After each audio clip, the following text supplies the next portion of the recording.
Today's video is brought to you by seedsnow.com. Hey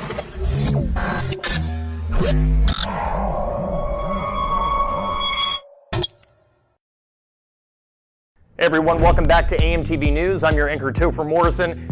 It is Tuesday, July 2nd, 2013, and this is your daily full-spectrum news blitz. Our first story today in news and politics: friends don't let friends spy. The latest fallout from the Edward Snowden's NSA whistleblowing potentially threatens negotiation to establish the largest free trade bloc in history between the European Union and the United States. In Europe, Germany is allegedly the biggest target of the NSA's PRISM program, according to Snowden. The EU at large, after debugging their offices, have all but offered scathing rebukes of Obama's policies and reject the US's reckless appetite for info. They call it essentially a severe Cold War hangover prosecuted by a neo-KGB. Ecuador has said it was a mistake helping Snowden and isn't offering any help any longer. Russia, however, offers the NSA fugitive asylum on one condition, according to President Vladimir Putin, only if he stops, quote, harming our American partners. He literally just said, "I can't believe that's coming out of my mouth," which leaves the only country left, Iceland. I wonder whether he'll go. And in our next story in history news, on this day in history, the steam engine patent was put into force. Thomas Newcomen invented how to force steam to run an engine, but in 1698, Thomas Savery patented it. The steam engine was to become the epitome of the Industrial Revolution, harnessing the energy of nature to do man's bidding. Ambient scientific knowledge, specifically atmospheric weight, met technological curiosity and economic opportunity amidst a supportive social environment, which is to say, pride and prejudice of government and society didn't stop the two from rocking the boat. The original patent was for 14 years. In our next story in geopolitical news, U.S. taxpayer money funding rape in Egypt. Egypt is in chaos once again, but Tahrir Square has never been quiet since before the end of 3 decades of U.S.-sponsored autocratic rule under Hosni Mubarak and the 2011 Arab Spring.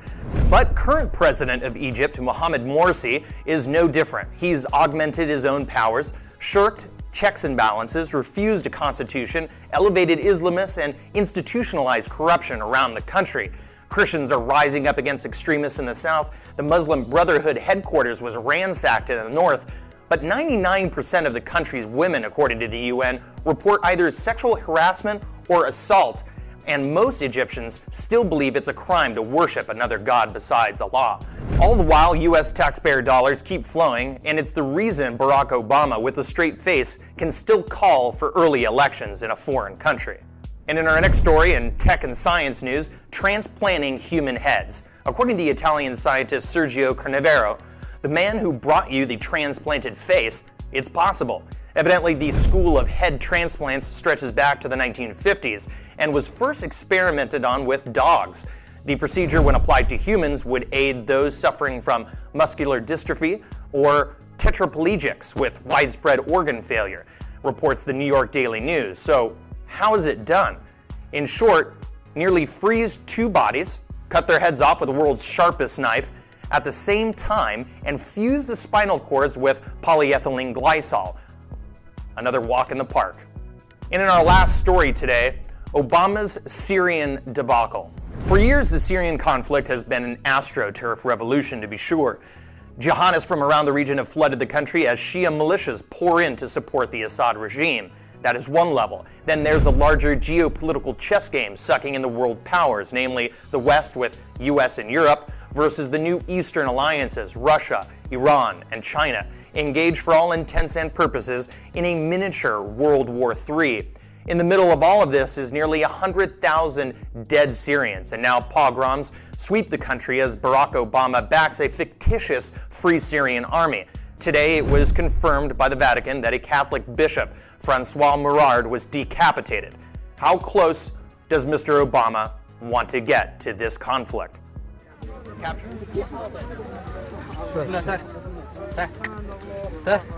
Takbir! Allahu Akbar! Allahu Akbar!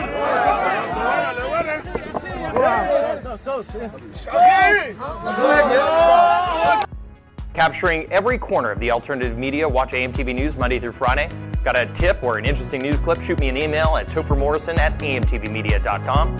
Follow me on Twitter at AMTV News and like me on Facebook at The Real Topher Morrison. Find my source material and more videos like these at AMTV Media and greenwave.com. Both are part of the AMTV network. This is AMTV News, the voice of independence.